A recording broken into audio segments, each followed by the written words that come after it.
5490.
All who hunger gather gladly. Holy manna is our bread.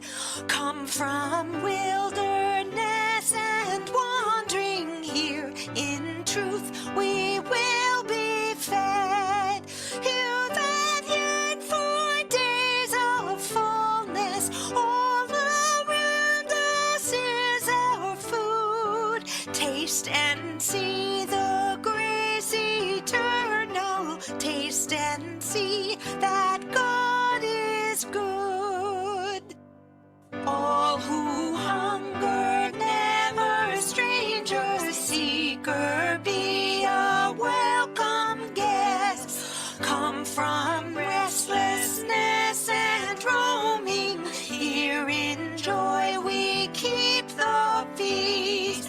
We that once were lost and scattered, in communion's love have stood. Taste and see the grace eternal. Taste and see that God is good. All who hunger, sing.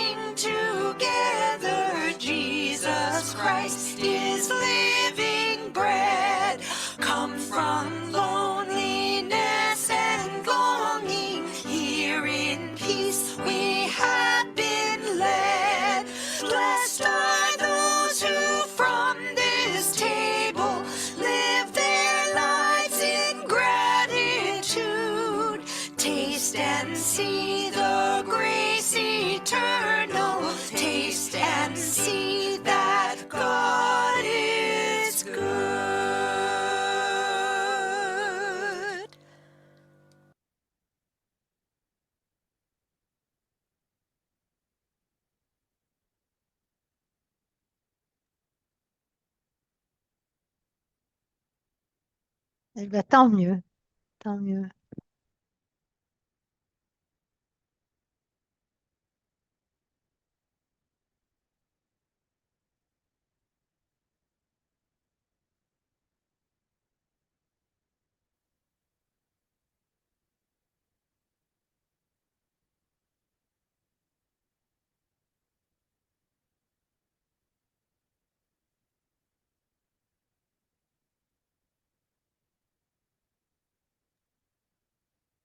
Hello again, friends. Euh, Can't Bonjour stay à very nouveau, long, les amis. I'm going to speak for just a couple minutes, Je just vais to vous explain some of the m'adresser à vous context of 2 minutes. where the C'est Cameron. national growth strategy Alors, la puts us stratégie into de all of this croissance mix.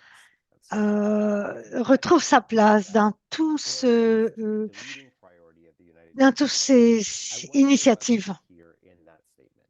And I'm not going to Alors, ask you to moi, je answer vais that vous poser une aloud or in the question. chat. The J'aimerais statement ça, that et je I'm me pose la asking question you de to quelle est answer. votre réponse? When the General Council of the United Church adopted the call and Lorsque vision statement l'Église unie du faithfully, Canada the disciples dynamiques a établi audacieuse son programme à 5 ans, disciples dynamiques, justice, pour la spiritualité profonde. Ils sont aussi affirmés 6 priorités qui est le bien commun, les routes autochtones, le leadership, la justice, la, la, la température, le climat et la croissance. Tout cela amené à la croissance. J'aimerais ça vous lire quelque chose qui est sur le plan stratégique. Quelle est l'appel et la vision? Elle elle s'adresse à toute l'Église en commun. Quels sont justement ces 6 volets? Alors, voici la situation qui est décrite dans le plan stratégique. Je ne vais pas tout lire, mais j'aimerais ça me concentrer. Alors, si de façon personnelle et communale, nous expérimentons des bonnes nouvelles de Dieu grâce à la libération et la croissance, nous avons une invitation à notre communauté et bien-aimée. Et c'est l'instinct de pouvoir partager l'histoire et les personnes qui cherchent de façon plus appropriée. Et encore, il y a les paroisses, et les ministères à travers l'Église unie qui ont une croyance en la transformation. Et je me demande comment vous l'interprétez. Euh, pour le faire aussi à l'intérieur de la communauté bien-aimée de Jésus et à l'intérieur de vos communautés. Et voici l'approche. Il y a 3 parties qui sont là dans la stratégie Renew, Create and Invite, donc renouveler, créer et inviter. Et j'aimerais ça qu'on voit ce qu'on dit au départ. Donc, en termes de croissance, en tant qu'Église, qu'est-ce qu'on va essayer? On va essayer de donner plus de force à nos capacités, de donner la bienvenue, attirer et, garder les gens et transformer les gens de façon qu'ils puissent retourner dans leur monde. Alors, quelle est la capacité qu'on a? Et, alors, ce qui est bien, c'est que en anglais, on peut faire un anagramme de ces paroles qui veut dire works. Alors, qu'est-ce que les communautés de foi font? Qu'est-ce que l'accompagnement veut dire? Comment est-ce qu'on va accroître la capacité, notre capacité d'agir? Il y a des questions théologiques et des questions sociales. Alors, In my last session, I mentioned Harold Wells alors with that question il y a, in the lives j'ai mentionné Harold Wells qui ont of dit, to reach. qu'est-ce qui se passerait In si l'on garde les gens qui sont venus? along with the flourishing Il y a quelques années, Afro-Canada study on the state a publié Canada. un ouvrage sur le partage de la foi au Canada. Il y avait des choses intéressantes. L'une, c'est que la plupart des répondants ont exprimé que l'Église où ils y allaient ne payait pas d'attention, ne faisait pas attention à l'évangélisme. Et aussi, ils parlaient d'un manque de clarité de ce que voulait faire l'évangélisme. Et troisièmement, ils se sont dit que l'Église était beaucoup plus efficace que ce qu'ils croyaient être. Alors la question, c'est de comment est-ce qu'on peut faire pour donner la confiance à nos paroisses qui sont en train de faire ce qu'ils font du point de vue à l'interne et de cœur. Alors, je vais arrêter là-dedans parce qu'on va donner la bienvenue à notre prochaine présentatrice qui va nous parler justement de ces potentiels qu'on a. Merci, Cameron.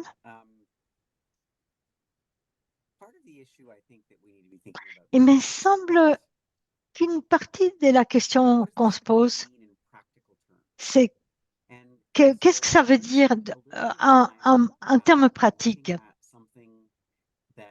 Par exemple, nous regardons quelque chose. Il faudrait quand même aller chercher à une liste de vérification pour savoir, pour se mettre à la place des personnes qui arrivent. Pourquoi? Parce que ça va vous donner une toile de fond pour vos réflexions. Alors, nous allons vous présenter une liste et ne vous inquiétez pas, on va vous la faire parvenir. Mais je parle aussi à une autre liste de vérification de la façon dont nous donnons la bienvenue aux gens. Comment est-ce qu'on le fait? Ce n'est pas une liste de vérification pour dire aux gens de ce que vous faites, parce que sinon, ce serait quelque chose de très étroit comme présentation.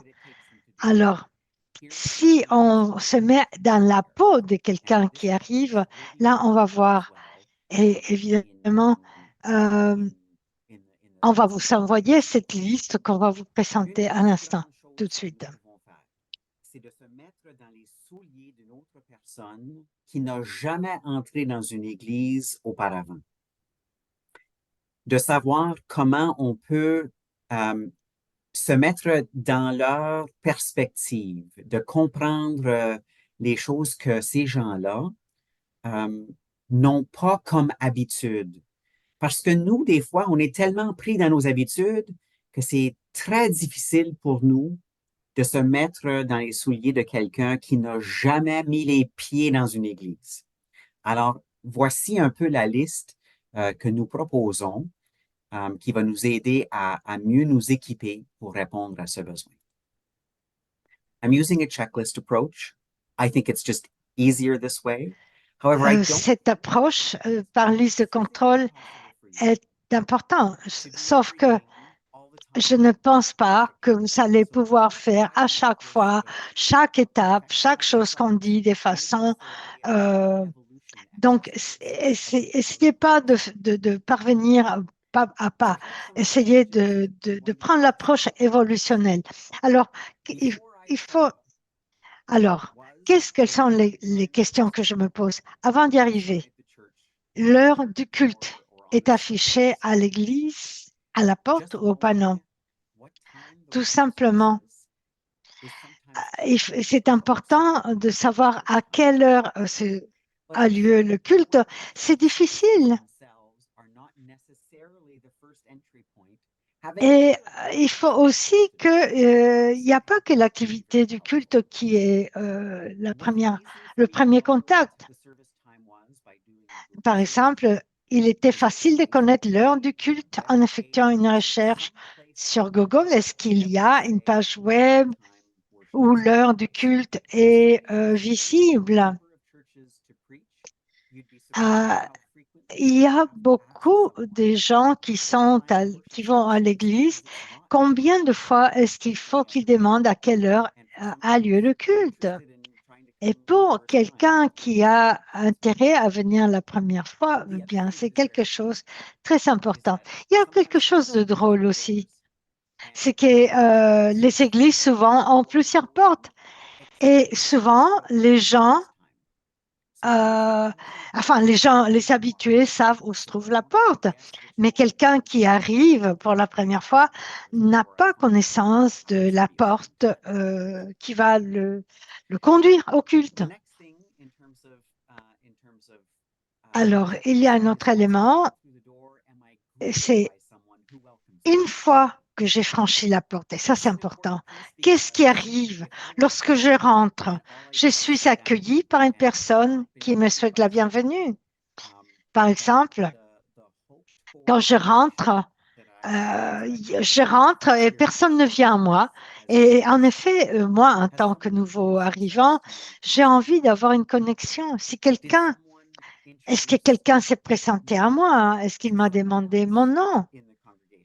Est-ce que quelqu'un m'a présenté à quelqu'un d'autre par son nom? Est-ce que quelqu'un m'a demandé quelque chose à propos de moi ou de ce qui m'a amené à l'église ce jour-là? Est-ce que j'étais invitée à m'asseoir avec quelqu'un à mon arrivée ou les personnes assises à proximité se sont présentées elles-mêmes? Écoutez, moi, il m'est arrivé que le nombre de fois que je suis à l'église, et cela a duré longtemps, les gens ne sont pas venus à moi et la plupart des gens, parfois, partent sans savoir rencontrer personne.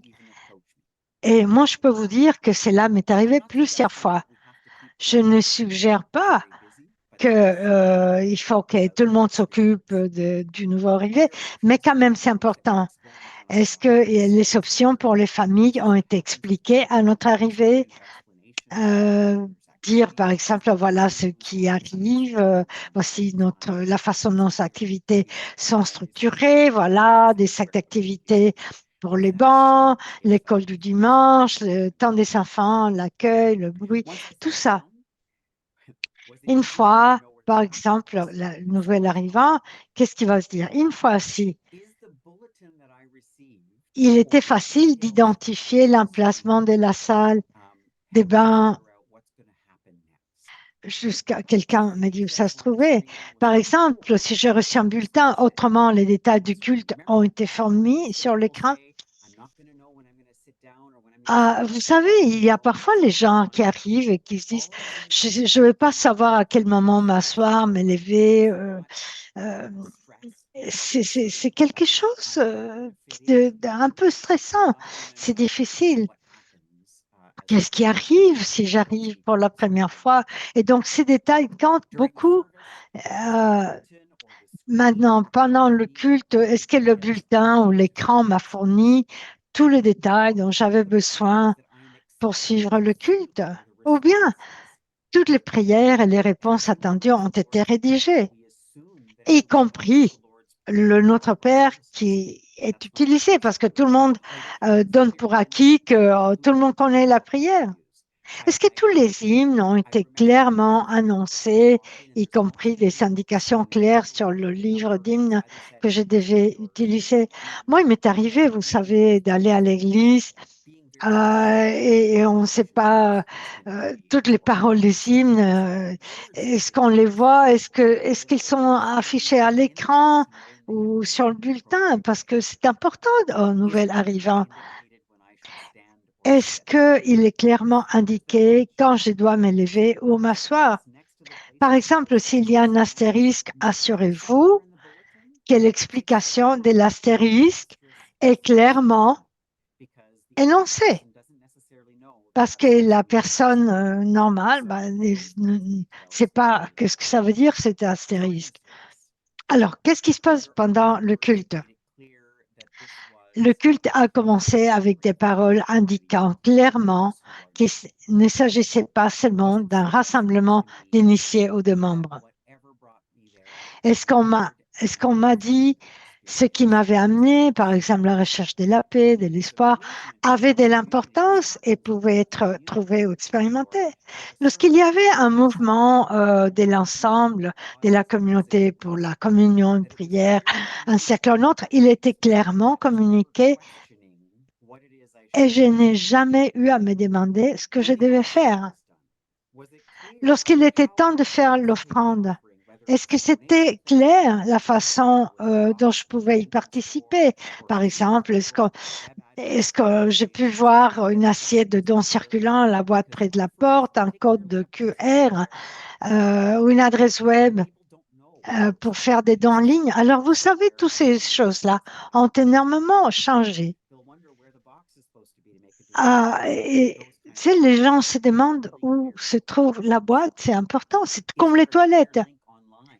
Et pendant le culte, le lien sur Internet, est-ce qu'il est facile à trouver? Est-ce qu'il expliquait clairement la façon de faire un don? Je ne peux pas vous dire combien de fois j'étais. Nous allons avoir une étude de la Bible tel ou tel jour. Samantha va nous le dire. Alors, si vous êtes nouveau, vous ne pouvez pas savoir qui est Samantha.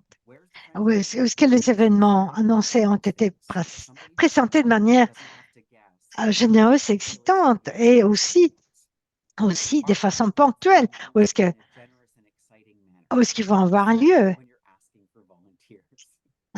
Et c'est important, surtout lorsque vous cherchez des personnes volontaires.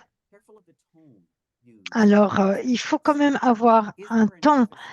Est-ce qu'on met de l'emphase sur la croissance, la connexion, au lieu de juste parler des recrutes?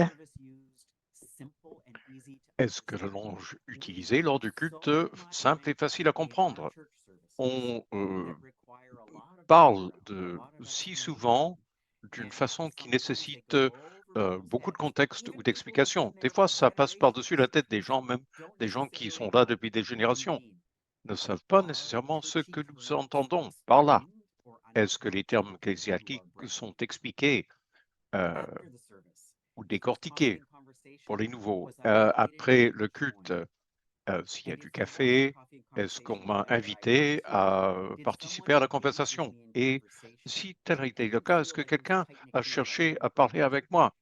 Est-ce que ça a été un groupe fermé où je ne me sentais pas à ma place? C'est une situation où le nouveau venu se sent nerveux, il ne se sent pas nécessairement capable d'entamer la conversation. Alors, ils vont rester là, un peu figés, ne sachant pas trop comment parler aux gens. Si on désigne des gens qui sont là pour les accueillir, est-ce qu'on peut s'organiser pour que cela se fasse après le culte ou lorsqu'on prend un café? Parmi les autres sujets qu'on peut considérer, est-ce que le pasteur s'est présenté ou m'a été présenté? S'il y a du café ou une conversation, est-ce qu'on m'a personnellement invité à participer? Est-ce que le bulletin a indiqué comment je pourrais communiquer avec le pasteur?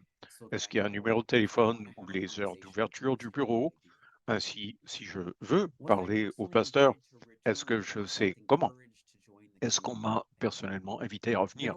Ou est-ce que je me suis senti encouragé à participer une autre fois dans la communauté? Autant de choses qui peuvent aider. Il y a des choses qui, sans doute, ne figurent pas sur cette liste, mais je voulais quand même vous donner quelques idées sur les choses qui pourraient être utiles. Et cette liste de contrôle va vous être envoyée dans le cadre de la trousse qu'on vous enverra plus tard cette semaine. Pour les gens du Conseil régional de l'Est de l'Ontario et de l'Outaouais, le Conseil régional a discuté de la possibilité d'avoir un processus invité qui assiste à un culte. Ainsi, des gens vont être identifiés dans les mois à venir qui vont peut-être arriver chez vous sans que vous le sachiez. Ces personnes-là vont regarder la liste de contrôle et donner au président de votre conseil et de ma sœur un retour sur ce que le visiteur mystère a ressenti. Donc, des gens qui vont arriver chez vous et vous donner une idée de ce que peut vivre un nouveau venu chez vous. Pour les gens dans les 2 autres conseils régionaux, même si on ne prévoit pas faire ça dans le cadre du plan stratégique de votre conseil régional, nous vous encourageons à utiliser la liste de contrôle à vos propres fins. Bon, ceci étant dit, j'espère que cela va vous être utile. Nous allons parler un peu plus des autres questions d'accessibilité et de comment y répondre. Et oui, le pause café peut être intimidant. Et pour les nouveaux, c'est difficile. Et vous savez, il va de la nature humaine. Nous sommes des êtres humains, nous sommes portés à aller voir les gens qu'on connaît déjà et il est important de passer du temps avec eux. Mais être attentif aux gens qui ne sont pas des gens avec qui on parle souvent, être délibéré, ça c'est quelque chose à envisager. Ça pourrait aider. Je me demande si nous ne pourrions pas, je vais demander à Susan de présenter Tori pour qu'elle nous parle un petit peu des familles et des enfants. Merci, Eric. Bon, Tori Mullen est une pasteur ordonnée. Elle est animatrice en croissance pour l'Est de l'Ontario et le Québec. Elle est ordonnée. Elle est située à Hampton, au Nouveau-Brunswick, où elle vit avec son conjoint Zach et leur enfant Abigail. Tori est passionnée par la création d'espaces communautaires accessibles et par l'expérimentation de nouvelles façons d'être l'Église. Elle croit que toutes les expériences valent la peine et que l'esprit créatif de Dieu est présent même dans les projets que nous pourrions considérer comme étant des échecs. Elle garde de bons souvenirs de son passage à Ottawa et à Montréal et à Marathon, en Ontario. Et elle est passionnée d'artisanat, de musique et de contes. Et elle veut vraiment nous aider à apprendre à croître. Tori, bienvenue et nous allons vous écouter très attentivement. Et bonjour toutes et tous. As Susan mentioned, my name is Tori. My pronouns are they, them, or in French, Je elle. suis Tori, mes pronoms sont elle. Et je vais vous parler du renforcement ou de l'intensification de l'invitation vers les familles. Vous savez, vous êtes nombreux à savoir qu'il y a un écart, un fossé des générations dans nos églises. On voit moins de milléniaux, j'en fais partie. On nous appelle aussi des gens de la génération Y. La génération Z, c'est mon jeune frère et ses amis. Et puis, il y a la génération Alpha. Et j'ai un membre de génération Alpha qui a beaucoup de choses à dire à propos de l'intensification de l'invitation et des églises. J'aimerais parler de l'accueil de ces générations se présentent et comment nous pourrions changer notre attitude envers ces gens qui ne sont peut-être pas représentés chez nous. Tout cela pour améliorer notre accueil. Bon, une première chose, accueillir les nouvelles générations, c'est accueillir les familles. Et les familles ne sont pas nécessairement les familles auxquelles vous êtes habitués. Il est important de ne pas supposer que toute famille est constituée d'une maman ou d'un papa. Et ça a été historiquement le cas, mais encore plus aujourd'hui, il y a des familles mixtes où il y a plus de deux parents. Il y a des familles monoparentales, des familles constituées de grands-parents ou d'un autre parent qui sert de parents aux enfants. Il y a des familles d'accueil et des familles polyamoureuses. Quand nous invitons des familles dans un espace, nous devons éviter d'avoir des idées préconçues sur les relations entre les gens. On peut leur poser la question, comment vous connaissez-vous? Quelle est votre relation? Dans les camps, on parle souvent d'adultes de confiance. C'est peut-être pas la maman ou le papa, ça peut être quelqu'un d'autre. Accueillir les jeunes générations, c'est accueillir les trans et les gays.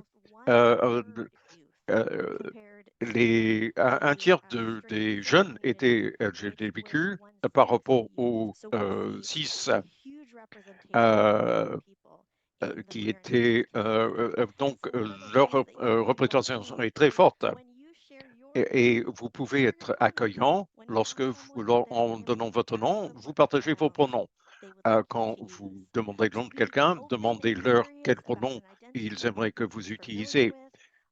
Comme ça, montrez-vous curieux par rapport à l'identité de la personne. Qui sont-ils? Comment ils se voient dans le monde? Et évidemment, pensez à vos toilettes. Moi, je suis fluide quant au genre et aller aux toilettes peut être problématique. Si vous avez une seule toilette, il faudrait quand même que ce soit clair comme, qui peut y entrer sans problème. Alors, quand quelqu'un vient chez vous, vous leur offrez quelque chose à boire et vous leur dites où sont les toilettes, faisons même dans nos églises. Accueillir les jeunes générations, c'est accueillir toute l'énergie débordante et la curiosité des jeunes. Je sais que vos églises sont ravies de recevoir des jeunes, mais les gens qui s'occupent des autres ont parfois des jugements. Et il est important que les enfants se sentent tout de suite les bienvenus, qu'ils puissent faire du bruit. Il y a une église aux États-Unis qui met une fiche euh, partout qui rassure les parents nous sommes très contents que leur enfant soit là et que l'enfant est libre d'être lui-même ou elle-même. Vous pouvez créer un espace, un sanctuaire pour les enfants qui met la priorité sur leur confort et leur façon d'œuvrer. Est-ce que les enfants peuvent voir ce qui se passe? Est-ce qu'il y a des meubles qui sont à leur taille? Est-ce qu'il y a une table où ils pourraient faire quelque chose qui est en rapport avec le culte? Et les toilettes ouvertes à tout le monde, on veut que les toilettes soient bien équipées, faciles à trouver et ouvertes à tous les parents.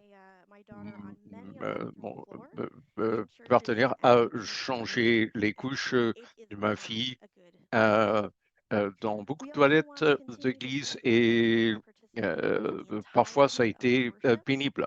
Nous voulons que les enfants puissent participer à tout le culte et pas seulement à une période réservée aux enfants. Peut-être qu'on peut avoir un bulletin qui les aide à comprendre le thème et le contenu. Peut-être qu'on peut faire en sorte que les enfants accueillent des gens, lisent des textes et ainsi de suite. Ma fille croit que, indépendamment de l'Église, elle doit porter le plateau des offrandes et à 4 ans, elle n'hésite pas à dire votre argent, s'il vous plaît. Et je vous recommande que vous invitiez un enfant de 4 ans à vous aider avec votre campagne de collecte. Un autre aspect de l'accueil des jeunes et des enfants, c'est reconnaître ou les accueillir comme des personnes entières. J'ai parlé de les faire participer au culte, mais il faut tenir compte de leurs expériences uniques de la foi, leur théologie à eux. Nous pouvons énormément profiter des relations intergénérationnelles, des amitiés intergénérationnelles et beaucoup de familles qui vivent loin de leur famille d'origine ou ont des relations difficiles avec leur famille d'origine, surtout dans la communauté LGBTQ, avoir des gens qui servent de parents adoptifs peut être très utile. Comme jeune ado, j'ai beaucoup profité des relations intergénérationnelles à l'Église et c'est une bonne partie de ce qui m'a amené à devenir pasteur de l'Église unie en passant par l'ordination. Il faut faire de la place pour les différences culturelles entre les générations. Quand j'ai commencé à la dernière église où j'ai servi, ma fille est venue me voir après le culte et elle m'a dit, Maman, pourquoi est-ce que les gens continuent à me toucher? C'était une bébé de l'époque de la COVID. Elle a donc vécu avec la distanciation sociale et qui insistait sur le consentement. Elle a été embêtée par des gens qui la touchaient sans que lui demander. Elle avait de beaux cheveux blonds, des gens voulaient toucher ses joues et elle se sentait mal à l'aise. Et j'ai créé des affiches avec une petite explication que nous avons partagée avec l'Église et on a parlé de la façon dont les familles, les enfants ont des attentes différentes quant à ce qui est approprié en matière de toucher avec des gens qu'on ne connaît pas. Et l'Église, tout le monde a été très bien. Les gens disaient, Abby, est-ce que je peux vous embrasser ou vous préférez que non? Et elle était très contente. Il y a aussi une manière de s'habiller. Le samedi dernier, mon partenaire est venu avec moi dans une église rurale où je devais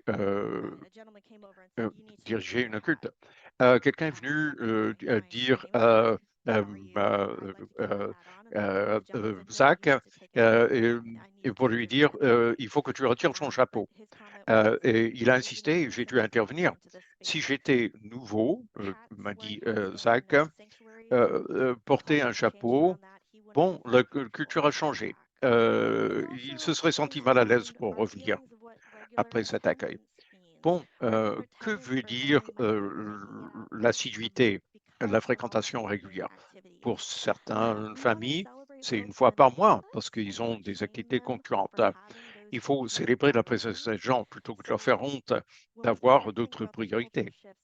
Alors, quand on parle de ces changements culturels, il faut être très sensible aux lacunes, aux écarts qui peuvent exister. Donc, vraiment, il faut parler des attitudes qui évoluent. Et j'ai visité plusieurs églises et il y a des choses que j'entends. Alors, les gens regardent beaucoup ceux qui viennent de façon assidue, ceux qui ne le font pas. Et les jeunes regardent ça, ils remarquent ça. Non, il faut surtout pas les critiquer, il faut au contraire toujours prier pour les gens qui ne viennent pas. L'hospitalité est participative, pas une question de critique. Alors, il faut au contraire donner la bienvenue à toutes sortes de changements d'attitude dans nos espaces. Et je vais finir par dire qu'en tant que parent, je suis plus attirée par une église où mon enfant se sent à l'aise et confiant que par une église avec la meilleure musique ou les services les plus convaincants. Je cherche un endroit où mon enfant et mon époux aussi, on se sent, un endroit où mon enfant se sent aimé et connu. Si vous y parvenez, je voudrais faire de votre communauté mon foyer spirituel. Alors, merci pour votre écoute. Thanks, Tori. Merci, Tori. I'm going to invite us now to take Je vais nous inviter à prendre quelques minutes, un petit groupe, pas très très longtemps, peut-être 10 minutes, pour qu'on puisse parler un petit peu. Quelles sont les étapes les prochaines étapes qu'on doit passer? Qu'est-ce qu'on doit faire lorsque les gens lorsque quelqu'un vient, quand ça vient le temps d'accueillir quelqu'un qui arrive pour la première fois, qui a peut-être jamais arrivé à notre église. Alors, je vous demande de prendre un 10 minutes pour en parler ensemble, en petits groupes. Alors, j'invite les groupes à maintenant se lancer. I would ask that the groups be provided, and we'll just put the questions into the chat there for you. merci beaucoup, allez dans vos groupes et je vous retrouve bientôt. Hugh, Be invited to your group just now.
A quick comment. I put it in the chat groups. Tori might explain what pronouns are. Yeah, I realized that. is Yeah, that- I saw your comment just after I had sent everybody into their groups, but I will oui, I'll ask Tori to answer that question. Okay, and I had not seen the French one, I-E-L-L-E. That's a new one on me. I mean, the spelling, so. Yep. Yep. Yep. Okay, thanks.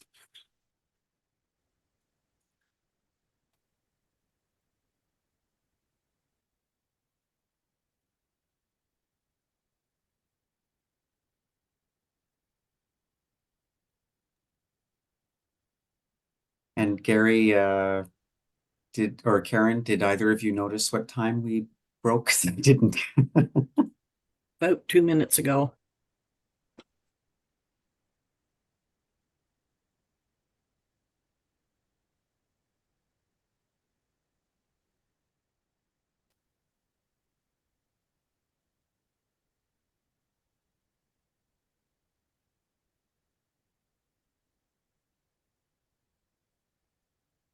I think if you aim to have them come back about 11:43 or so, then we'd be ready for 11:45. That will put us only about 15 minutes. Okay. Yeah, 15 minutes off.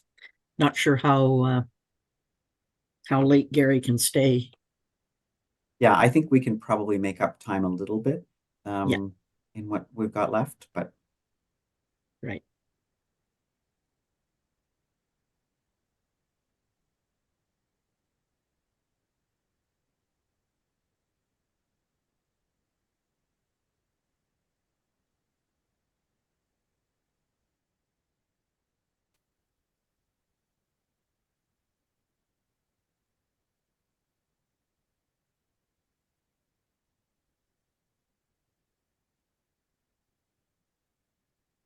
See, the agenda says we finish at around 1.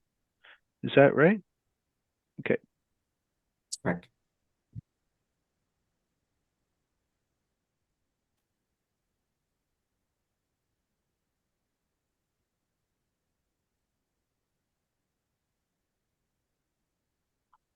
Gary or Karen, I have an email from Vicky Simser. She was on the phone and she says, "This is my second breakout session and I'm joining by phone but cannot unmute my line. I can hear the dialogue, but she can't unmute." I don't really know what to do with that. So I think it's star 6 or star 9. I'll double check that.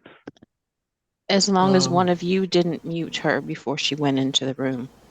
No, if an admin muted her, then you need to invite her to unmute. Gary's got it up there, star 6. Star 6, yep. Well, she said that. I'll try and find her. She said, "I have pressed star 6 and used the unmute feature, but no success." Okay. Do we know what room she's in? What's her name again? I can ask her. Vicky Simser. She's your telephone lady. Yeah. Gary. Vicky Simser.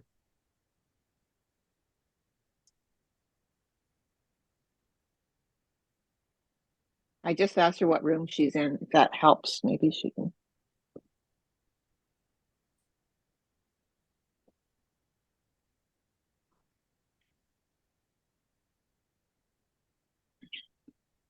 She's in room 20. Room 20. Okay.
I know that John Nordiff isn't in a room, and it says he's unassigned. I don't know if that's by choice or... I just assigned him. Oh, okay. I think he popped out and came back in, so... Yeah, he's been in and out a couple of times, so... And he never, he didn't designate himself either, so...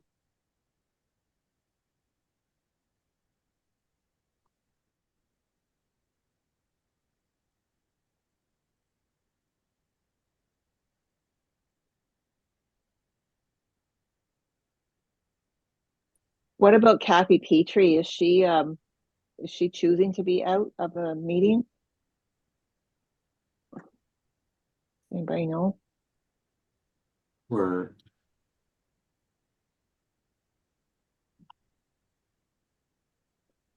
kind of think they would tell us if they were having trouble getting. Maybe they're choosing to be out. There's some others too, a couple of others there.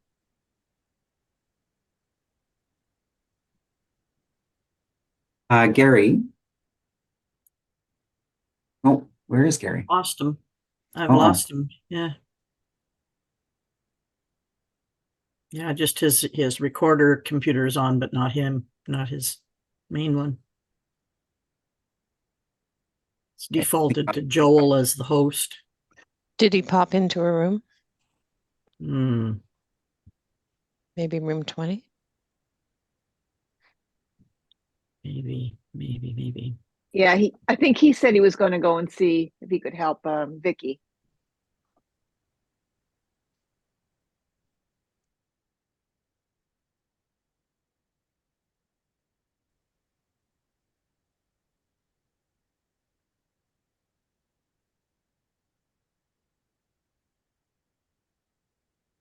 Not seeing either one of them in room 20.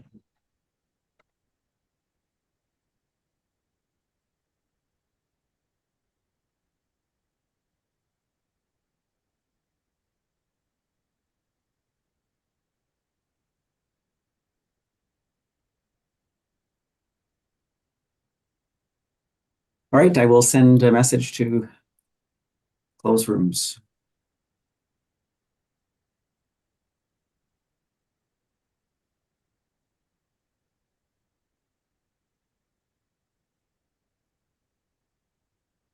Me in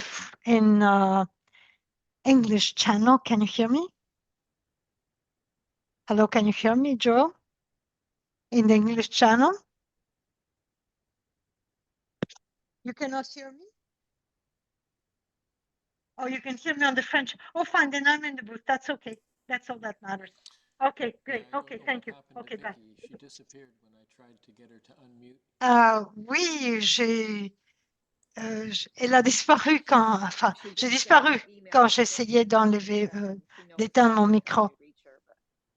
Oui, on sait bien qu'on a essayé de la contacter.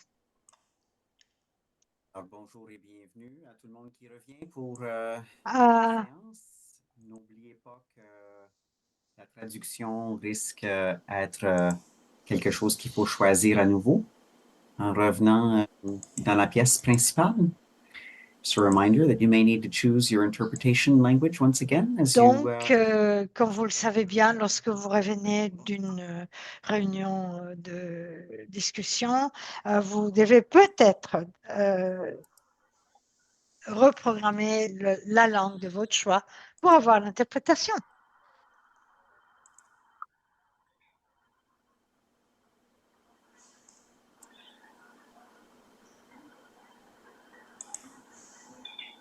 Eric, I believe there's a lot of people that have not muted. Je pense qu'il y a beaucoup de gens qui n'ont pas fermé leur micro. Merci. Alors, j'aimerais ça que vous vous rappeliez qu'il faut fermer vos micros lorsque vous revenez. Et espérons que à ce moment-là, tout le monde, ou presque tout le monde est de retour. Alors, maintenant, nous demandons à Susan de parler. Notre prochain présentatrice, c'est la pasteur Michèle Robichaud, qui a été ordonnée l'année dernière. Elle est actuellement surveillante bénévole de l'équité pour le Conseil régional de l'Outaouais et de l'Ontario. Avant de réaliser son appel, elle a travaillé comme danseuse professionnelle de Bollywood dans un bureau de résolution de conflits d'un ministère fédéral et comme professeur d'anglais de langue seconde. Sa passion est d'assurer que tout le corps du Christ puisse participer comme il est appelé à le faire. Elle vit à Eganville, en Ontario, avec son mari Eric et sa magnifique Luna. Et pour être clair, je ne suis pas le mari de Michèle Robichaud. Merci beaucoup pour cette clarification. Alors, Eric, si vous pouviez mettre mon PowerPoint, ce serait génial. S'il vous plaît. Merci. Alors, Eric, mais Eric vous a parlé d'une liste de contrôle pour l'invitation, pour l'intensification de l'invitation. Alors, C'est une idée pour savoir comment est-ce qu'on peut accroître notre invitation. Alors, évidemment, il faut être ouvert aux besoins de tout le monde. Et c'est vrai qu'il faut anticiper leurs besoins, mais aussi d'être ouvert. Parce qu'on ne peut pas tout anticiper chez les gens. Alors, ne vois pas, je vois une galerie, je ne vois pas est-ce qu'il y en a d'autres personnes qui voient ma présentation? Oui. Normalement, vous devriez vous voir vous-même et la présentation à droite, oui, vous étiez en mode galerie. Vous devriez être en mode orateur. Ah, maintenant je vois tout ce que vous voyez vous-même. Alors, je vais vous donner une petite introduction sur ce qui va arriver. C'est que vous allez voir. Je vais vous donner un exemple de quelqu'un qui arrive à l'église, qui n'a pas l'habitude d'y aller. Alors, je vais vous passer quelque chose. C'est une vidéo. Je vous demandais de regarder, pas de son, pas d'explication. Je vous demande de visionner la vidéo. Ne vous en faites pas. On va juste regarder la vidéo sans rien entendre, pas de sous-titres. Par la suite, on va en discuter.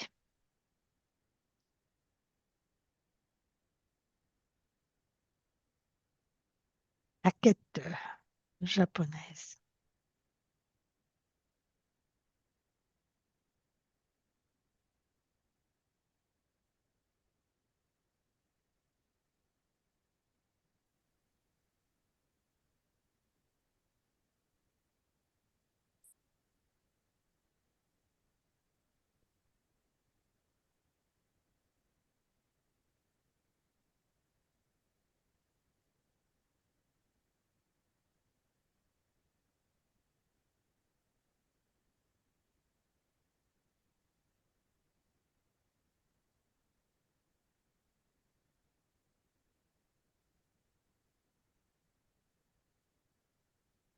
Okay, thank you for that. Alors, merci beaucoup.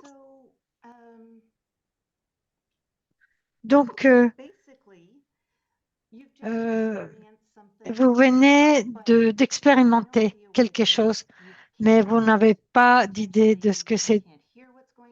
Vous n'entendez pas, vous ne pouvez pas voir ce qui arrive. Et c'est peut-être ce qui arrive lorsque quelqu'un arrive. Maintenant, on va voir le vidéo à nouveau.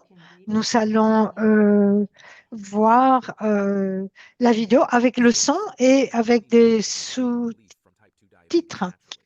Alors, désolé, là, il y a une petite annonce de YouTube.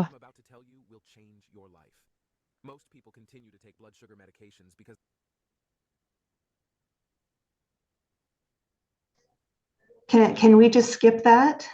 The ad, yeah. Skip the ad. Dusseldorf. Germany took a closer Skip the ad. On doit cliquer sur skip.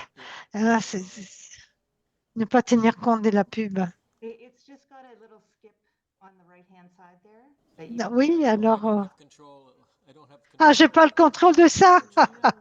Ah non, c'est pas possible. Bon. Ça va finir par finir. Désolée. Merci quand même.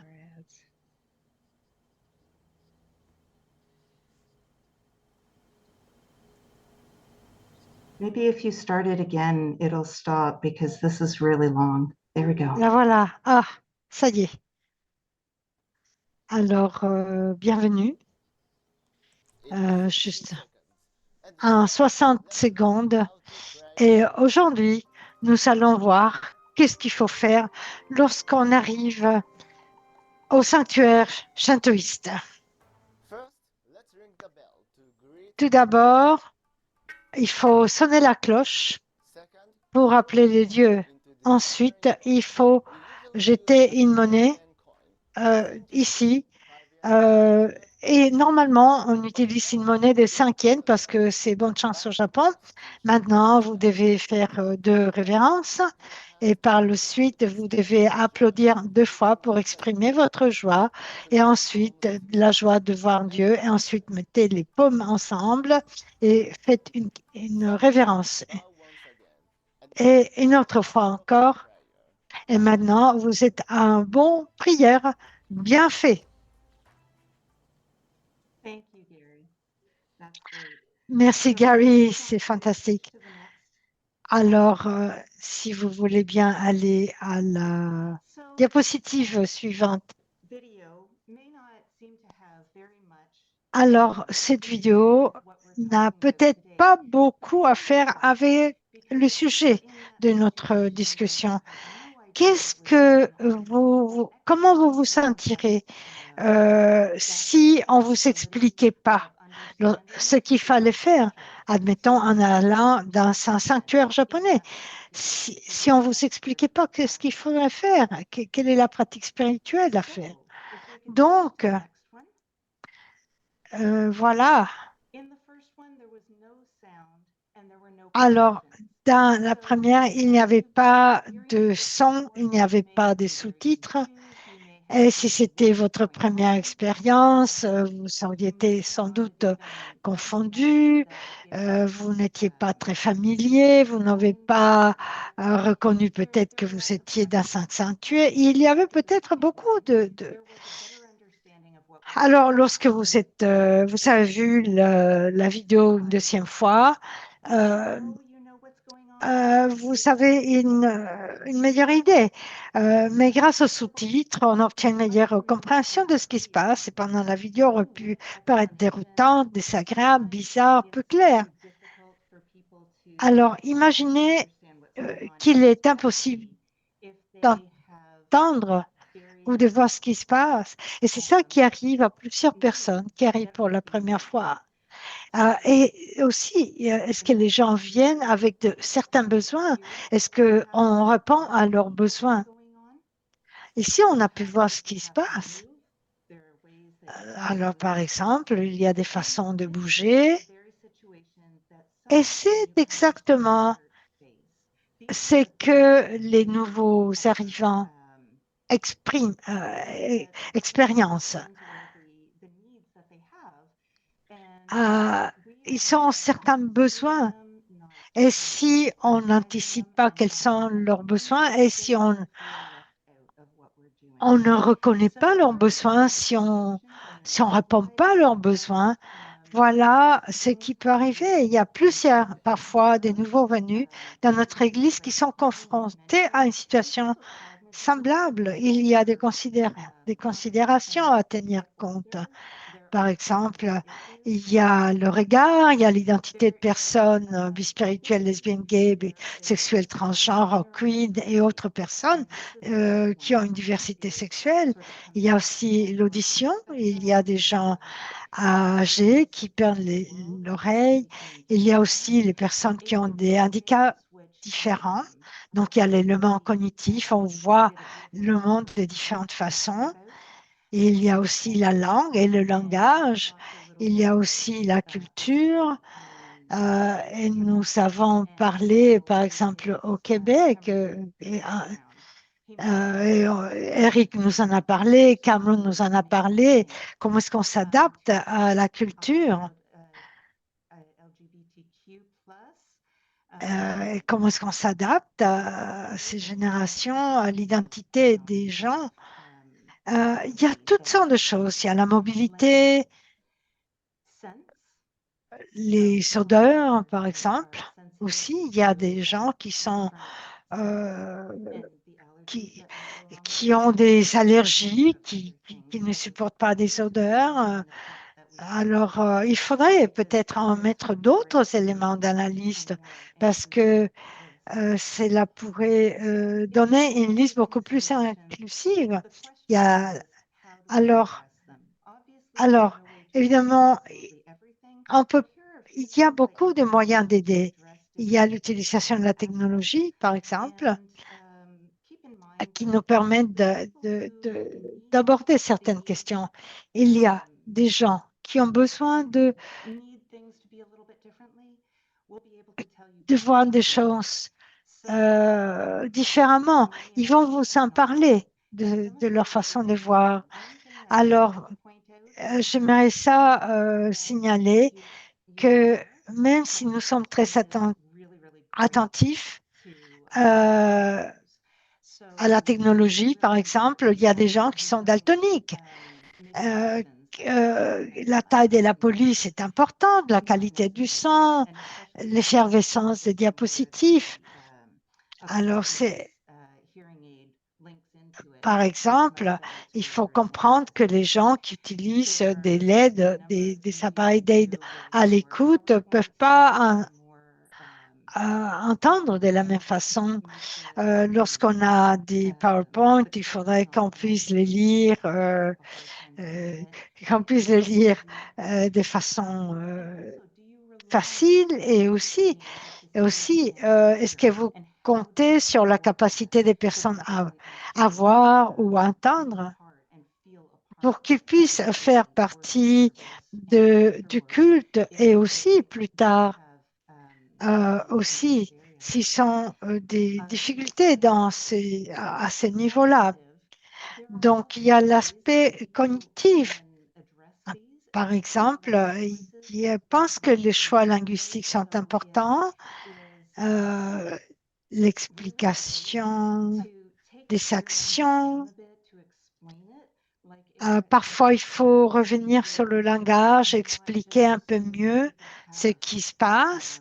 Il ne faut pas tout juste donner par acquis que les gens savent davantage ce qu'ils vont faire. Par exemple, le mouvement corporel, on l'a vu avec le temple japonais. Et donc, c'est important. Il y a l'utilisation de la répétition, etc. Il peut y avoir des gens qui ont des retards de développement. Et il faut penser aux gens de tous les âges. Le choix du langage est important. La répétition pourrait être très importante pour beaucoup de gens. C'est parce que c'est une façon, si les choses sont répétées, les gens se sentent plus à même de participer parce qu'ils savent ce qui se passe. Au niveau de l'éclairage, si quelqu'un souffre de démence, il est important lorsque on bouge, quand on demande aux gens de se lever pour recevoir la communion. C'est important que l'éclairage soit plus fort pour que les gens ne soient pas désorientés par les ondes. Pour la neurodiversité, des fois, les gens ont besoin d'un endroit paisible, silencieux, pour permettre aux gens d'entrer en communication avec Dieu sans distraction et sans crainte. On peut passer à la prochaine diapo, s'il vous plaît. Bon, mobilité, je vous laisse lire, dégager les ailés, éviter les choses qui pourraient faire trébucher les gens. Bon, les options sans gluten au poste d'un café, c'est bon. Alors, quand on offre de la nourriture, essayez d'éviter les allergènes dans la mesure du possible. On ne le voit pas ici, mais il y a aussi approprié pour l'âge. On vient de parler du fait de tenir compte de tous les groupes d'âge. Au niveau de la race, il faut être très conscient des mots qu'on emploie et il est important d'honorer les dons que les gens apportent sans idées préconçues. Y compris lorsqu'il s'agit d'autres cultures, s'il y a des gens d'ailleurs, il faut les inclure dans le culte pour que les gens sentent qu'ils sont respectés dans tout leur être. Alors, un langage expansif, inclusif, qui permet de rejoindre un plus grand nombre de personnes. Et nous sommes une église bilingue, et ce serait bien, même si cette présentation se fait uniquement dans une langue, et je m'en excuse, nous sommes une église bilingue, et le faire plus, c'est-à-dire s'exprimer dans les deux langues, serait une belle façon d'élargir notre champ. Et bon, être ouvert aux gens et être prêt à s'adapter. Bon, alors cette liste est loin d'être exhaustive et je ne cherchais pas à dresser une liste exhaustive. Je veux au contraire que vous puissiez ajouter des choses parce que c'est quelque chose d'évolutif qui se poursuit. Il reflète notre évolution en tant qu'Église et notre volonté d'accueillir toutes les personnes que nous avons le privilège et la grâce de rencontrer. Les gens sont une telle bénédiction, telles qu'elles sont, et qu'ils soient. C'est une bénédiction pour nous de reconnaître et d'inclure tout le monde. Alors, Michel, moi, j'aimerais ajouter quelques commentaires qui ont été faits dans le chat, et c'est formidable. Bon, et c'est utile pour les gens qui voient l'enregistrement et ne voient pas le chat. Alors, c'est une forme d'inclusion de dire tout haut des mots qui sont écrits dans la fonction de clavardage. Les options sans gluten lors des pauses café et la communion. Ah bon, quelqu'un qui a la maladie cœliaque, par exemple, ce serait bien qu'on ne propose pas des choses que les gens ne peuvent pas manger. Bon, je pense à quelqu'un qui a tendance à ne pas manger des choses sucrées, mais quand même, beaucoup d'églises ont cessé d'utiliser un ordre de culte et les gens qui ont de la difficulté ont besoin de quelque chose d'imprimé, surtout imprimé en gros caractères, parce qu'ils n'arrivent plus à suivre des choses à l'écran. Et des fois, le commentaire est on ne fait plus ça. Bon, quelqu'un d'11 ans qui a une allergie aux noix, ça peut être une source d'anxiété. Bon, offrir des tartes à des gens qui ont du diabète, il faudrait s'assurer qu'on leur propose des choses sans sucre. Oui, aussi des produits non laitiers. Il y a beaucoup de commentaires sur le régime alimentaire.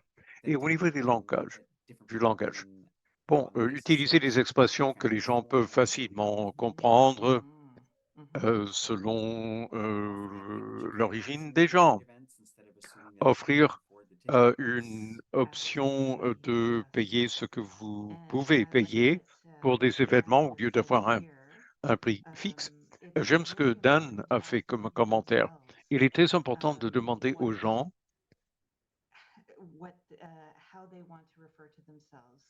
comment ils veulent qu'on s'adresse à eux.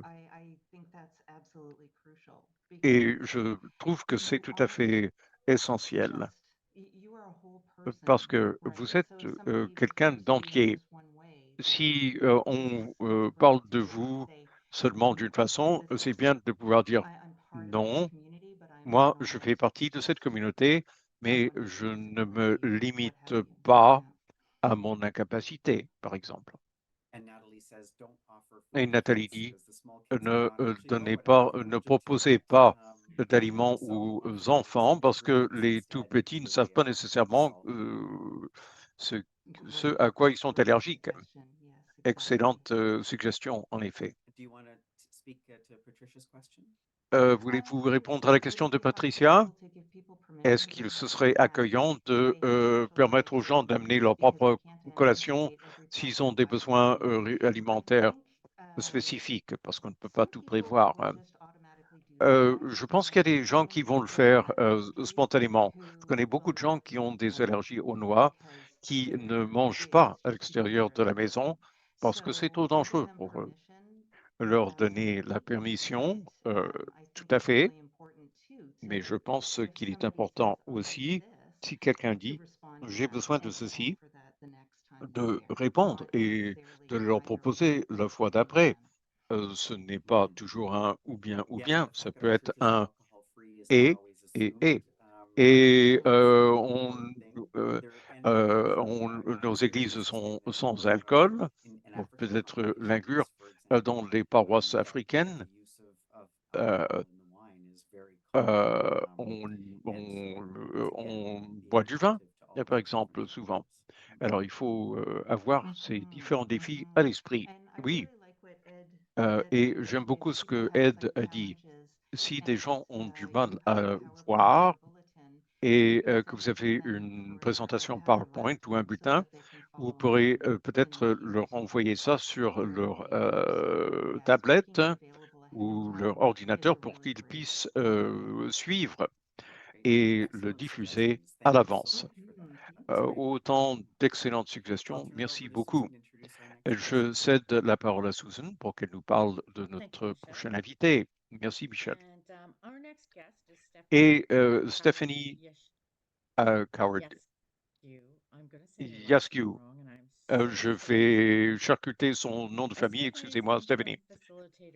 C'est la félicitatrice par intermédiaire pour le positionnement de visionnement de l'Église pour le Conseil régional de l'Est de l'Ontario et Chloé. Elle facilite depuis plus de 35 ans, elle fait de la médiation depuis plus de 20 ans dans les communautés de foi et auprès d'autres organismes sans but lucratif. Elle connaît à fond le contexte de l'Église car elle est issue d'une lignée de 4 générations de pasteurs et elle est mariée à un pasteur. Elle est active comme musicienne de l'Église depuis qu'elle est adolescente. Elle cherche à faire en sorte que les communautés de foi aient des conversations compliquées. En fait, ne vous inquiétez pas pour mon nom, je suis étonné quand les gens le prononcent correctement. Merci, c'est un privilège d'être là cet après-midi. Je dois dire que j'ai trouvé que l'apprentissage jusqu'à maintenant était tellement riche que j'ai des notes un peu partout. J'espère que je ne vais pas être distrait par mes notes. Bon, j'ai commencé à me préparer. Je me suis dit, j'aurais pas besoin de diapos. Ça va être court et concis. Et finalement, je me dis, il aurait fallu que je fasse des diapos. Si vous voulez du contenu, je peux préparer un tiré à part qui pourra vous être envoyé par les organisateurs. Ce serait avec plaisir. Alors, ça va vous paraître un peu curieux et peut-être que vous allez trouver ça un peu difficile, mais un aspect d'être une paroisse accueillante, c'est se poser la question qui ne serait pas le bienvenu dans votre église. Parce que pas tout le monde se sentira le bienvenu. Exprimer de l'amour et de l'intérêt pour les gens qui franchissent vos portes signifie aussi que une autre église pourrait mieux répondre à leurs besoins spirituels et communautaires, mieux que nous, ou que notre église ou notre paroisse. Nous savons que notre paroisse n'est pas l'église de toute l'église. Et l'église unie n'est pas toute l'église. Il y a une église, une communauté d'églises au Canada et ailleurs. On fait toutes sortes de choses en matière de justice sociale et se concentre sur toutes sortes de choses avec tout un éventail de théologie. Alors, les paroisses individuelles ne peuvent pas tout faire pour tout le monde ou répondre à tous les besoins. On s'en rend compte, beaucoup épuisent leur énergie. On n'a pas l'énergie pour faire tout ce que nous faisions avant. On ne peut pas plaire à tout le monde. Et il est très important que les paroisses vivent leur appel de Dieu et leur ministère de façon authentique. Parce que quand les gens franchissent vos portes ou qu'ils vont à votre site web et ensuite ils se présentent chez vous, ils peuvent savoir quand une paroisse n'est pas authentique. Et il est important pour les gens qui franchissent votre porte qu'ils puissent vivre leur voyage spirituel de façon authentique. Des fois, ça signifie que notre Église n'est pas l'Église qui leur convient. Peut-être la théologie de quelqu'un est très différente de la nôtre ou de notre Église. Peut-être qu'elle cherche une communauté qui prie de telle façon, avec une haute liturgie, ou quelque chose de plus informel, parce que ça marche mieux pour leur famille. Peut-être qu'ils sont très passionnés par un thème de justice sociale et qu'ils le mettent au centre de leur foi. Il peut y avoir toutes sortes de raisons. Alors, ce qui se passe, et je suis sûr que tout le monde a vécu ça dans nos églises, quelqu'un franchit notre porte, peut-être qu'ils vont revenir la semaine prochaine, et peut-être la semaine d'après, et ensuite ils disparaissent. Et nous ne savons pas ce qui s'est passé, pourquoi ils sont partis, ce qui n'a pas marché pour eux. Mais si nous nous rendons compte en partant que pas tout le monde ne correspondra pas à notre paroisse, nous pouvons être très accueillantes et très attentionnées, à tel point que nous pouvons transformer cette rencontre en une connexion avec notre Église, même si finalement ce ne sera pas leur Église d'attache, et pour permettre à la personne d'explorer leur spiritualité de façon authentique et trouver un sentiment d'appartenance. Mais ce n'était pas chez nous, dans notre Église. Et on l'a déjà mentionné à plusieurs reprises. Ce que ça signifie, c'est qu'il faut apprendre à connaître les gens. C'est vraiment très important. Autrement dit, la liste de contrôle d'Eric est un point de départ.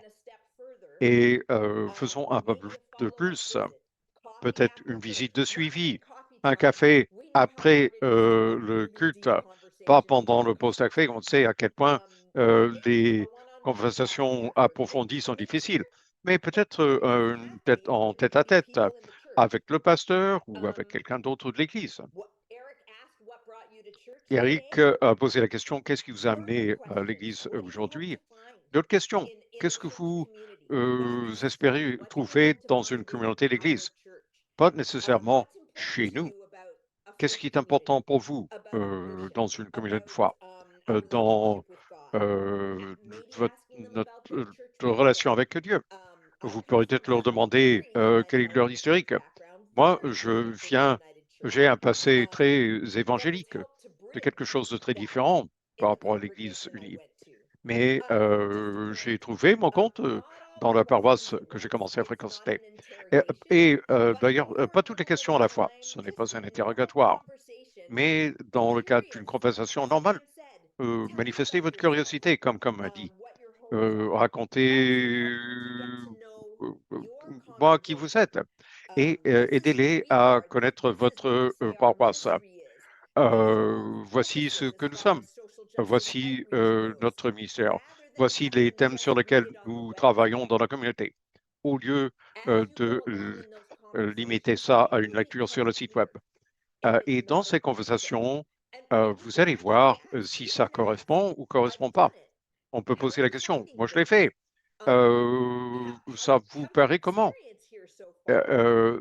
Comment a été votre expérience chez nous jusqu'à maintenant? Avez-vous des questions? Que pensez-vous de la communauté? Des questions qui expriment votre curiosité. Et si la correspondance n'est pas bonne, est-ce qu'il y a une autre Église unie qui pourrait mieux faire l'affaire? J'ai fait ça. J'ai dit, je pense que cette Église unie, là, pourrait mieux répondre à vos besoins. D'après ce que vous dites, ceci et cela sont très importants pour vous. Ce n'est peut-être pas une partie importante de notre ministère chez nous, mais une autre église pas loin s'occupe de ça et a des choses qui vous semblent importantes. Et si cela vous intéresse, je peux vous présenter quelqu'un, vous présenter au pasteur. Ça va peut-être intimider quelqu'un qui n'a pas beaucoup d'expérience d'église, mais vous pourrez dire, je peux vous présenter quelqu'un ou une famille ou une autre mère parentale ou quelqu'un qui fait de la musique dans cette autre paroisse. Et c'est la même chose pour la théologie. J'ai l'impression que cette Église unie là-bas serait parfait pour vous. Alors, pendant que je prenais toutes ces notes, c'est une chose de le faire en pratique, mais le mettre sur papier et de vous dire, ah, bon, ben, finalement, il y a des gens qui se présentent et qu'on les envoie ailleurs. Mais non, ça n'arrivera pas souvent.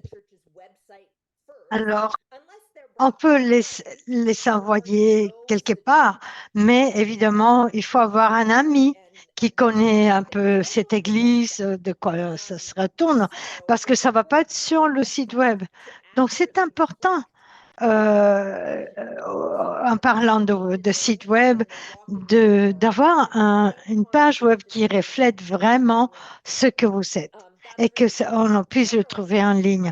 Et de façon générale, je sais que ce n'est pas toutes les paroisses qui ont le même niveau de page web en ligne, mais c'est tout de même une réalité et il faut quand même trouver cette solution.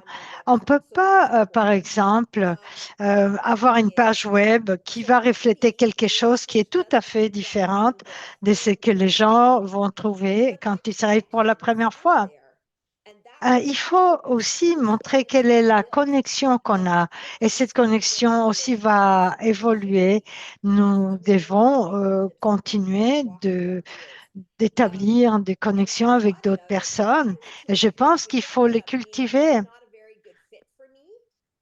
Et moi, je me mets à la place de quelqu'un qui arrive pour la première fois en église. Si quelqu'un m'orientait et me disait peut-être que vous avez de la difficulté avec cette question qu'on voit ici à l'église, ce trait, permettez-moi de vous amener à une autre église que je pense serait une bonne solution pour vous. Écoutez, je ne vous garantis pas, mais je peux vous dire quelque chose. Si j'étais cette personne-là, ce nouveau venu, je garderais la connexion avec la personne qui m'amenait, avec l'église. Et si je n'allais pas à leur culte, j'irais à toutes sortes d'autres événements, à des concerts ou de conférences. Et il me semble que toutes les églises unies vont faire la même chose. Pour nous, par exemple, si quelqu'un va à leur paroisse et cette paroisse-là pense que cette personne-là ne répond pas à toutes les attentes du nouveau venu, ils vont peut-être nous le renvoyer. Et c'est parfait, c'est comme ça que ça se passe. Alors, moi, je peux vous dire, et vous le savez aussi, qu'il n'y a aucune paroisse où leurs membres n'ont pas des membres qui sont tous égaux à tout niveau, au niveau de leur foi, au niveau de leur culture. Et c'est très important de reconnaître ça parce que ces éléments des différences font la richesse des paroisses. Par exemple, on parle beaucoup de diversité et donc on parle beaucoup de besoins divers. Donc,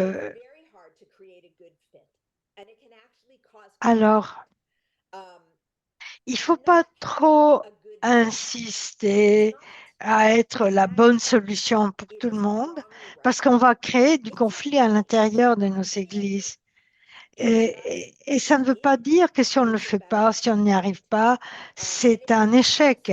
Au contraire, nous allons être honnêtes et on va dire, écoutez, voici nos limites, on essaye de notre mieux, mais on continue d'être une communauté chrétienne qui fait de son mieux et voici nos limites. Alors, lorsque quelqu'un arrive et que l'on a ce genre de conversation, je pense que si je me mets à leur place, je pense que c'est important. Et ce qui est important, c'est la théologie.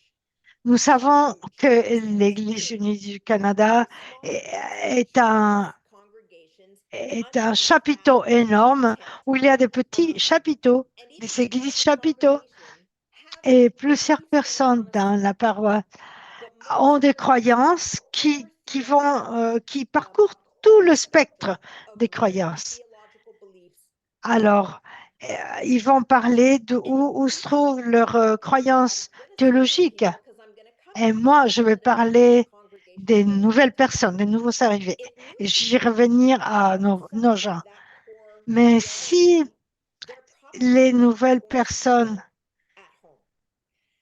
vont voir quel est le spectre de cette théologie, qui quand même s'étend très très loin, ils vont pas se sentir à l'aise. Moi, je peux vous dire, il y a des églises beaucoup plus conservatrices du point de vue théologique et d'autres qui le sont beaucoup plus progressives.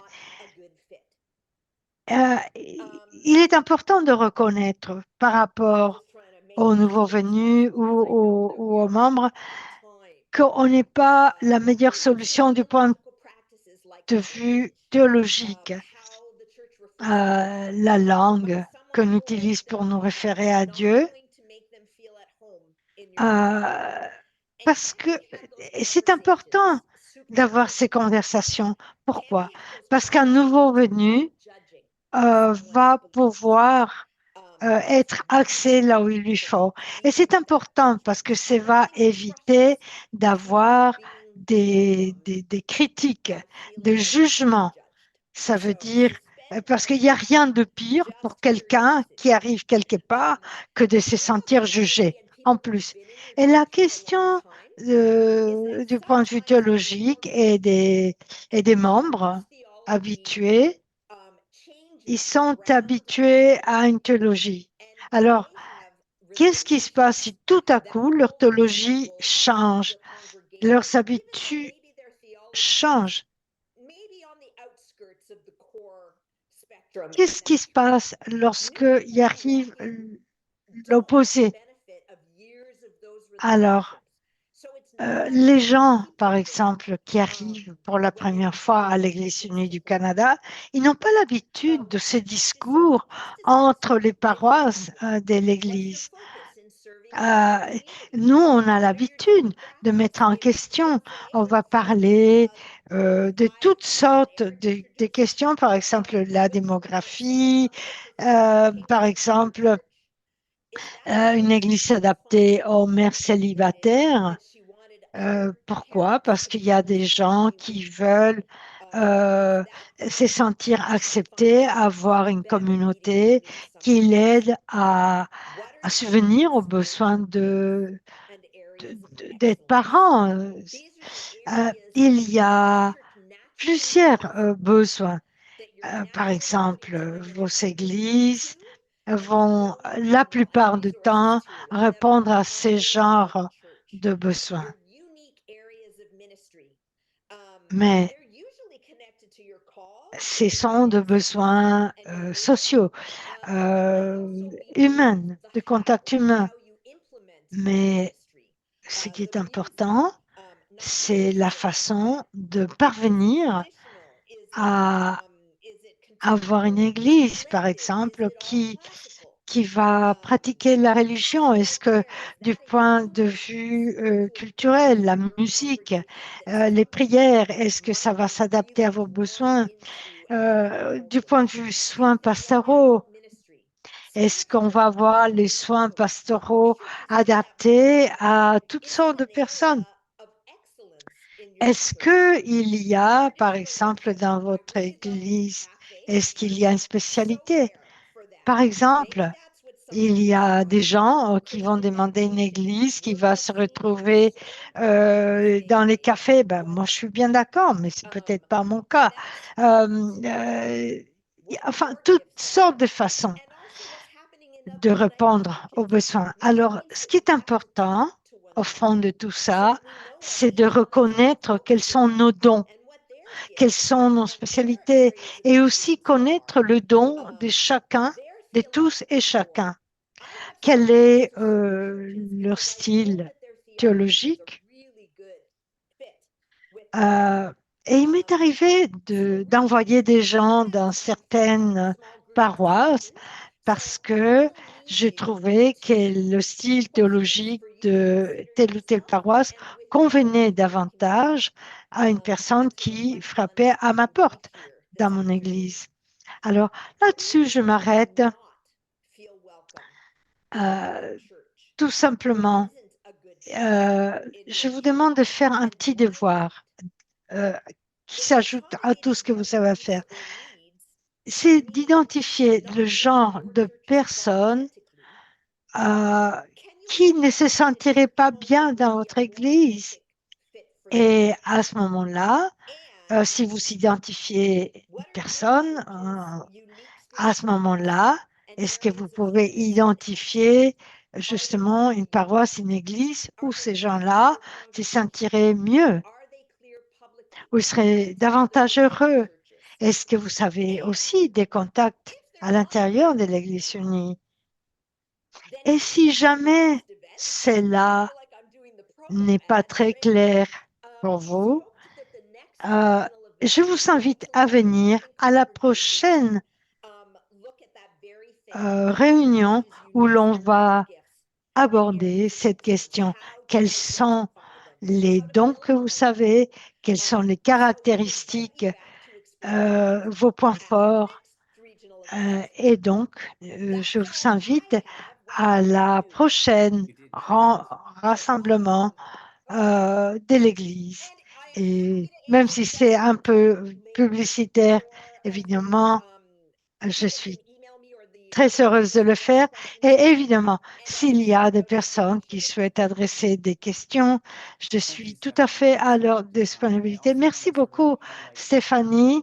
J'aimerais aussi souligner que il y a la campagne de l'esprit que l'Église unie a fait il y a quelques années. Alors,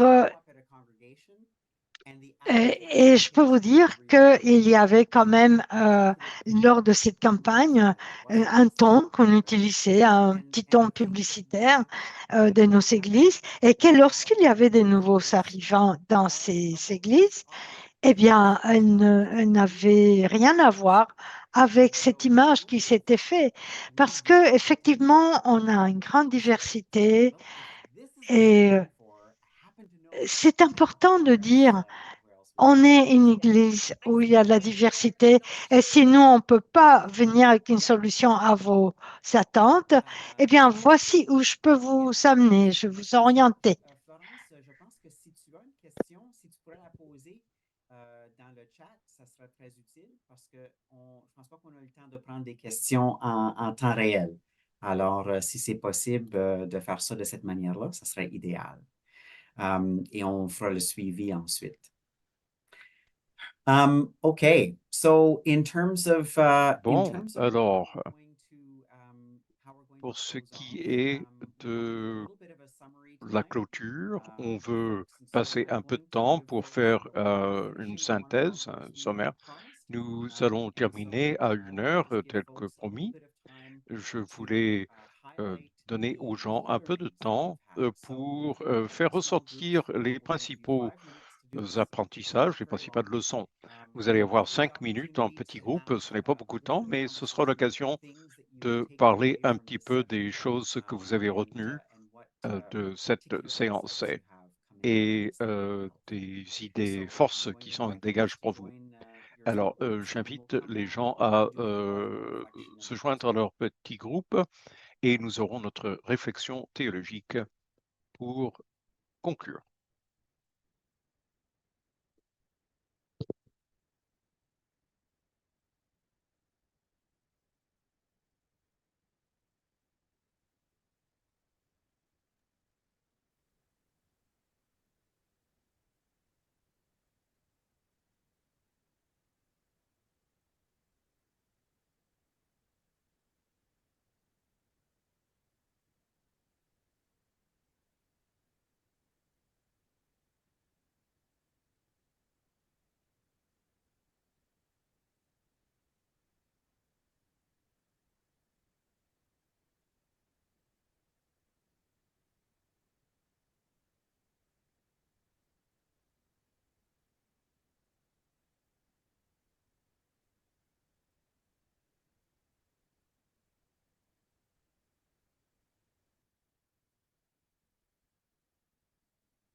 Right. Thank you very Bon, much, everyone, for merci beaucoup tout le monde d'être revenu. Et nous sommes sur le point de conclure, mais avant, on va voir une réflexion théologique avant notre prière de clôture. J'espère que vous avez trouvé cette séance intéressante et utile et que vous avez pu en retirer des idées pour vos ministères. Merci à tout le monde d'avoir participé et de cette mise en commun d'idées. Je vais demander à Sue de présenter la personne qui va nous mener dans la réflexion théologique. Oui, il s'agit de Kathy Ryan. J'étais avec elle lorsqu'on était dans l'ancien synode. Je le vois rire. C'est la personne qui m'a soutenu pendant mon travail sur mon ministère et que j'ai assisté à ces réunions. Alors oui, elle est dans l'Est de l'Ontario depuis un bon moment. Elle a grandi par ici et elle va nous parler de sa perception de la journée. Merci, Cathy. Bonjour tout le monde. Bon, ce n'est pas mon fort. Quand on m'a demandé de parler, c'était un point d'interrogation pour moi. Est-ce que j'en suis capable? Mais je pense que l'invitation elle-même a été une introduction à ce qui s'est passé. Bon, point d'interrogation, est-ce que je le fais ou pas? Pas dans une église, mais un écran, ça me rend un peu vulnérable et c'est un peu la première fois que je le fais à une telle échelle. Ceci étant dit, ça a été une belle matinée, comme notre groupe vient de le dire. Ça a été rempli d'une telle richesse qu'une journée complète, je ne sais pas si on aurait pu tout absorber, mais on a beaucoup couvert. Eric,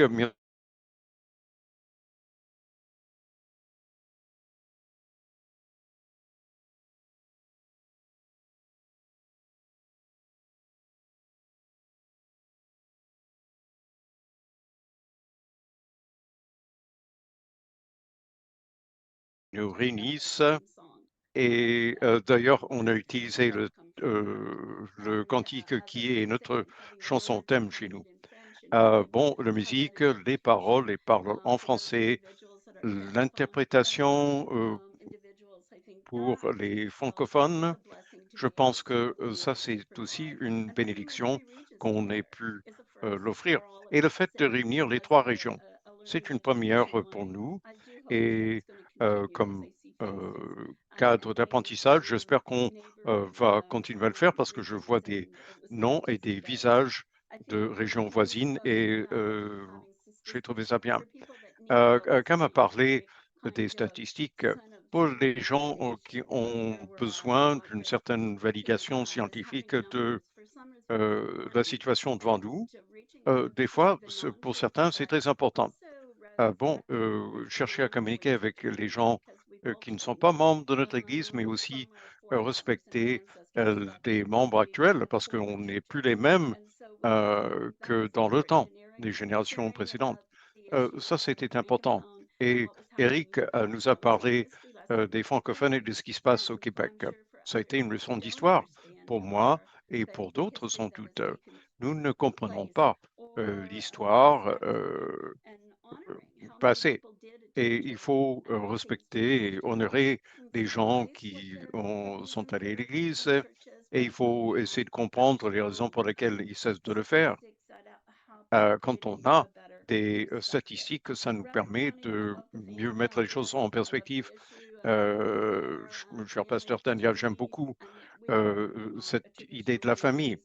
Les familles, on a tellement de familles différentes aujourd'hui, de tellement de structures différentes. Ça ne veut pas dire que des jeunes n'ont pas des adultes en qui ils ont confiance qui peuvent les amener à l'église ou quelle pourrait être leur relation avec les gens de la famille quand ils arrivent chez nous. Ce n'est pas à nous de juger, c'est à nous de les aimer indépendamment de leur famille. Pour Michel, cette question de l'équité, c'est très important. Moi, j'ai travaillé comme infirmière et je pense qu'il est très important d'écouter toutes ces questions de la mobilité, de la capacité de lire et tout. C'est important. Ou des enfants qui ont des difficultés d'apprentissage ou des déficits d'attention. Ce sont autant de choses dont il faut tenir compte parce que c'est pertinent pour les gens qui peuvent franchir nos portes. On veut qu'ils soient le bienvenu et qu'ils se sentent le bienvenu. Et en fin de compte, il faut que nous reconnaissions nos dons, que nous reconnaissions ce que nous avons à offrir. Des fois, on n'en a pas conscience. Qu'est-ce que toute cette question de qu'est-ce que nous recherchons avec nos dons spirituels? De mon point de vue, c'est très important et j'espère que c'est le cas pour tout le monde réuni ici aujourd'hui.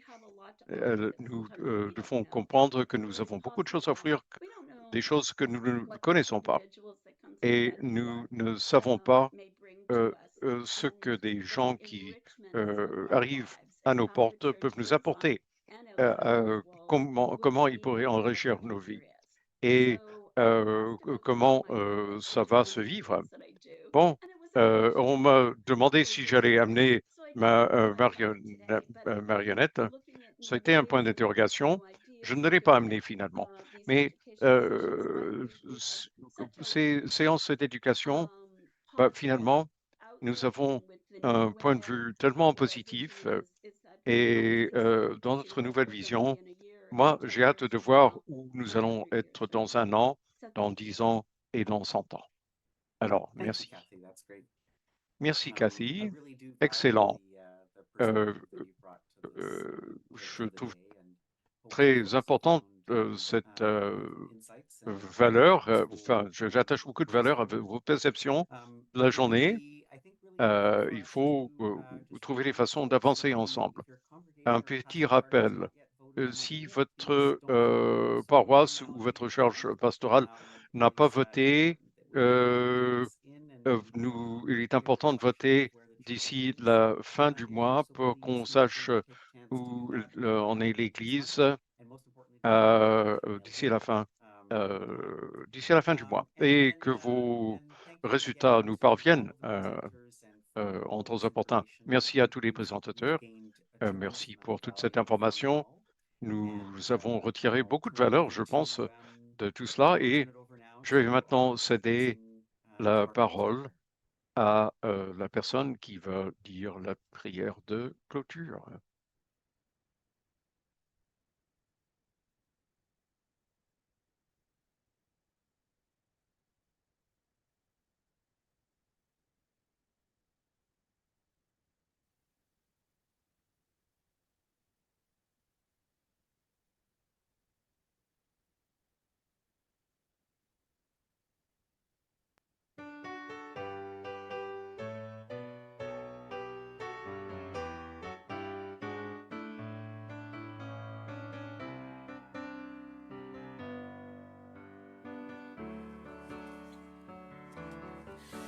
There is room for all in the shadow of God's wing.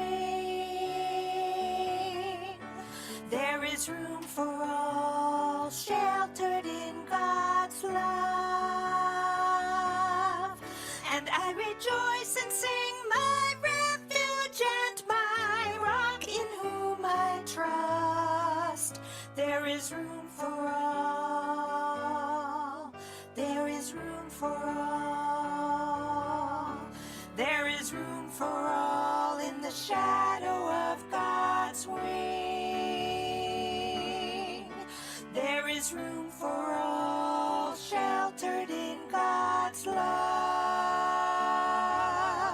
And I rejoice and sing, my refuge and my rock in whom I trust. There is room for all. There is room for all.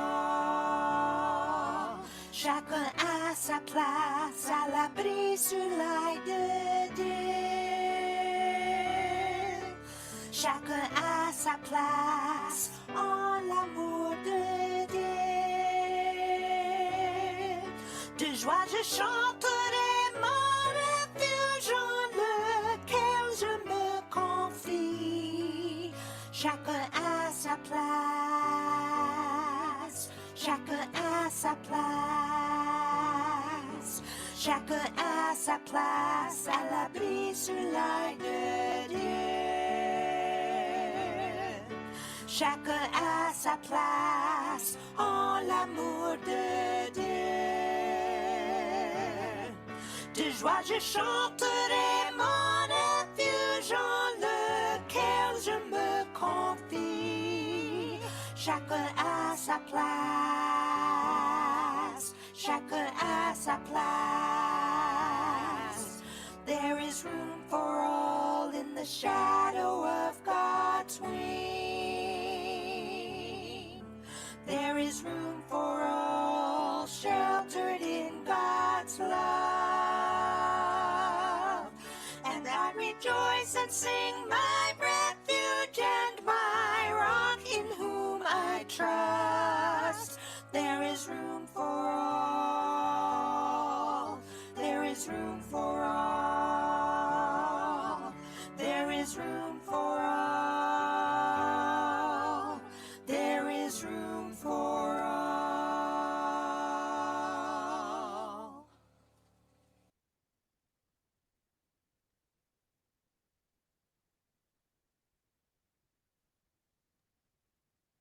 Blessings, everyone. Have a lovely rest of Alors, your une bénédiction à vous tous. Passez une excellente journée. Many